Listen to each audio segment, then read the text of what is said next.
চতুর্থ প্রশ্ন, কোন শহরটি দুই মহাদেশে অবস্থিত? জি, আপনি বলেন।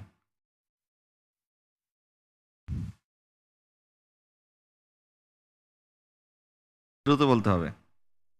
কোন শহরটি দুই মহাদেশে অবস্থিত? জি। মক্কা শরীফ। পবিত্র মক্কা শহর দুই মহাদেশে অবস্থিত। আপনি প্রেস করার পরে হয়তো চিন্তা ভাবনা করছেন যে আপনি কি উত্তর দিবেন। মনে হয় আপনার উত্তরটি সঠিক জানা নেই। আপনি খুব এমন কনফিউজ মনে হচ্ছে, আপনি অন্ধকারে ঢিল ছুটছেন এরকম কিছু। আপনি কি উত্তরটি জানেন নাকি এমনি বললেন?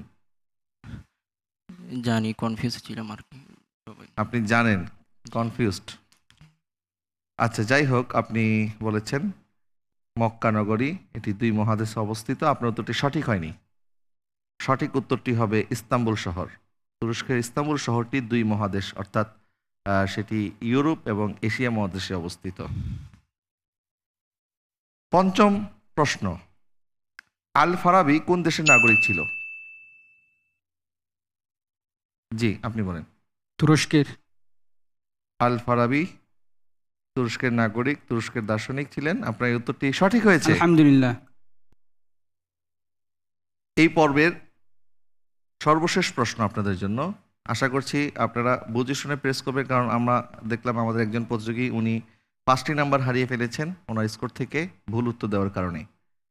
সর্বশেষ প্রশ্ন হচ্ছে, পৃথিবীর সর্বকালের অন্যতম শ্রেষ্ঠ মুসলিম বিজ্ঞানী বলা হয় কাকে? জি, আপনি বলেন।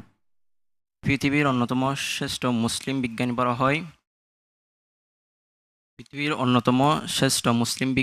হয় আবু রায়হান আল বিরুনি। পৃথিবীর সর্বশ্রেষ্ঠ অন্যতম মুসলিম বিজ্ঞানী বলা হয় আবু রায়হান আল বিরুনিকে। আপনি একটি উত্তর কিন্তু ভুল দিয়ে 5 নাম্বার হারিয়েছেন। এই উত্তরটি যদি ভুল হয়ে যায় আপনার 10 নাম্বার চলে যাবে। তবে আপনি সঠিক উত্তর দিয়েছেন, আলহামদুলিল্লাহ। মাশাআল্লাহ। আপনি আপনার ক্ষতি পুষিয়ে নিয়েছেন সঠিক উত্তর দেওয়ার মাধ্যমে। দর্শক, আমি জানিয়ে দিচ্ছি আমাদের আজকের এই পর্বে কে কেমন ফলাফল অর্জন করেছে। মোহাম্মদ মুজাহিদুল ইসলাম পেয়েছে 20 নাম্বার, মিনহাজউদ্দিন তাসিম পেয়েছে 20 নাম্বার, ইকবাল হোসেন পেয়েছে 18 নাম্বার, আবু বকর সিদ্দিক পেয়েছে 15 নাম্বার, গিয়াসউদ্দিন পেয়েছে 7.5 নাম্বার, আরিফুল ইসলাম পেয়েছে 15 নাম্বার। দর্শক, আমি এই পর্যায়ে জানিয়ে দিচ্ছি আমাদের এই 6 জন প্রতিযোগী গত পর্বেও অংশগ্রহণ করেছিলেন। আজকেরই পর্ব সহ এই সর্বমোট 2টি পর্বে ওনাদের প্রাপ্ত ফলাফলের ভিত্তিতে যে 3 জন চলে যাচ্ছে আমাদের সাথে পরের পর্বে, অর্থাৎ সেমিফাইনালে।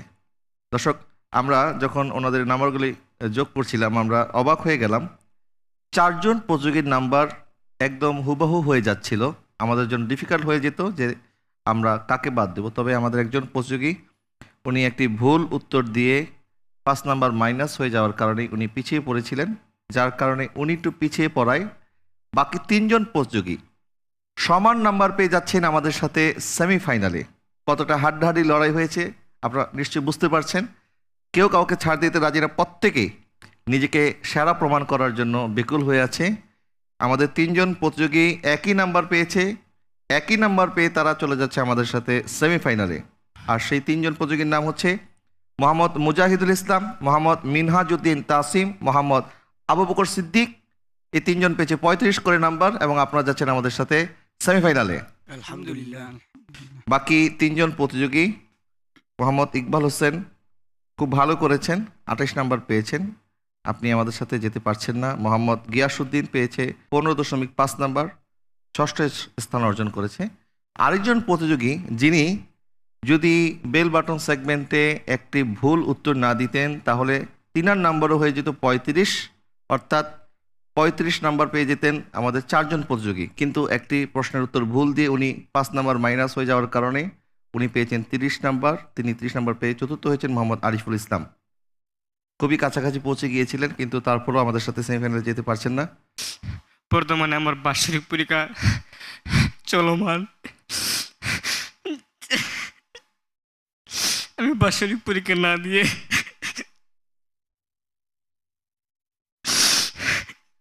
এই প্রতিযোগিতা অংশগ্রহণ করেছিলাম যেন কোনোভাবে আমার নবীর রোজাতে দেখতে পারি। আমার ক্লাসমেট অনেকে বলেছে যে ভাই আপনি যাবেন না, কারণ আমি যদি আমার বার্ষিক পরীক্ষা না দিই তাহলে আমার একটি বছর লস হয়ে যাবে। আমি বললাম না ভাই, আমি যাবো, আমি গিয়ে ফাইনাল পর্যন্ত পৌঁছে আমি মদিনার টিকিট অর্জন করবো। মদিনা গিয়ে আমি আমার নবীকে আসসালাতু ওয়াসসালামু আলাইকা ইয়া রাসূলুল্লাহ বলবো।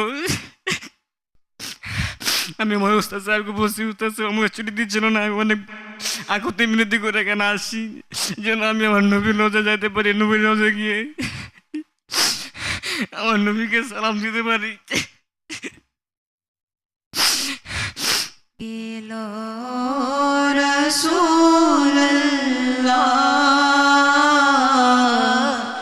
রোজা পাকের কিনারে, আমি কেঁদে কেঁদে হই গো সারা, ধন্য করো দিদারে, আমি সহিতে পারি না বিরহ জ্বালা, ধন্য করো আমারে। আল্লাহ আমাদের সবাইকে মদিনার জিয়ারত নসিব করুক এবং সচক্ষে যেন আমরা আমার নবী সাল্লাল্লাহু আলাইহি ওয়াসাল্লামের দিদার লাভ করতে পারি। আল্লাহ আমাদেরকে সেরকম যোগ্য কাবিল বানিয়ে দিক। এই চোখ সে যোগ্যতা অর্জন করতে পারেনি যে চোখ দিয়ে আমরা নবীকে দেখতে পারবো। আল্লাহ পাক আমাদের চোখের শীতলতা, আমাদের চোখের শান্তির জন্য, আল্লাহ পাক আমাদের নাজাতের জন্য আমার নবী সাল্লাল্লাহু আলাইহি ওয়াসাল্লামকে যেন আমরা দেখতে পারি। আল্লাহ পাক আমাদেরকে সেই চর্মচোখ দান করুক, সেই পবিত্র চোখ যেন আল্লাহ পাক আমাদেরকে দান করে, আমিন। আমি আমাদের প্রতিযোগীদেরকে বলবো আপনারা ভেঙে পড়বেন না ইনশাআল্লাহ। আজকে না হয় কাল, একদিন মদিনাওয়ালা কামলিওয়ালা দরবারে আমাদের সবার হাজিরির নসিব হবে ইনশাআল্লাহ। দর্শক, শেষ করছি আমাদের আজকের আয়োজন। ইনশাআল্লাহ তাআলা আযজা ওয়া জাল পিএসপি সত্যের সন্ধান ইসলামিক জ্ঞান প্রতিযোগিতার আগামী পর্বে আপনাদের সাথে আবার দেখা হচ্ছে, সেই প্রত্যাশায় বিদায় নিচ্ছি। আসসালামু আলাইকুম ওয়া রাহমাতুল্লাহি ওয়া বারাকাতুহু।